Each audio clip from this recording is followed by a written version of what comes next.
It's Aris here from R&W at Marrickville, and this week's update's about auctions. So it's mainly just an information exercise for buyers about some brief things that buyers who aren't experienced with auctions or haven't bid at auctions or engaged in the auction process that much that may not understand certain things. So I'll try and be brief and punchy so you can get through all of this. First thing is, very, very rarely, almost never, will an offer before an auction be accepted with a cooling off period. So some buyers don't understand that when you make an offer before an auction, there isn't an opportunity to lock the property into a cooling off period to then do your due diligence.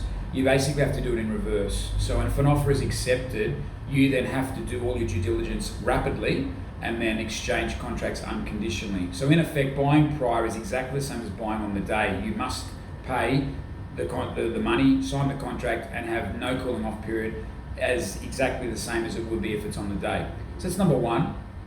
In terms of other things to do with the auction process, reserve price. So the reserve price is something that doesn't have to be given to the public at any stage. It's also a price that can change. So let me explain. If an owner is selling hypothetically for $800,000 as their desirable reserve price on the day, and the bidding gets to $7, $710, $720, and they feel obliged to reduce their reserve to meet that price and accept it, they have every right to do so if they wish. They also can obviously not. But the buyers don't have the right to know that at any stage. They also don't have the right after the auction to know what the reserve was. In most cases, the agent will offer that as a courtesy with the owner's permission and let you know, just so you can be aware of what was happening. But it's sometimes an assumption, I think, within the buyer that the owner's price, i.e. reserve price, doesn't change, and it's a very hard and fast number. But in my experience on many occasions, that's not the case. It does change quite a bit. They're probably the two main things that I feel people can get a little bit confused about in terms of the auction process. And then finally, the old chestnut, the hardest one, is the price guide.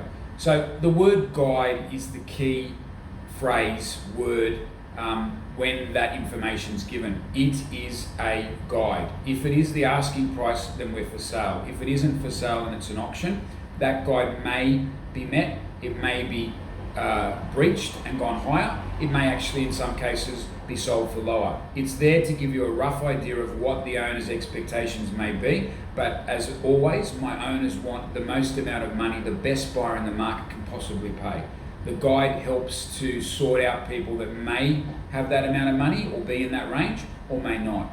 So I hope that's all helpful. If you've got any other questions about auctions, the only stupid questions that young buyers have about auctions are the ones they don't ask, because it is a very unique way of selling and you need to know what is the process. So please always feel free to ask us any question at all, no matter how small or big, about the auction process. That's it for now. Bye.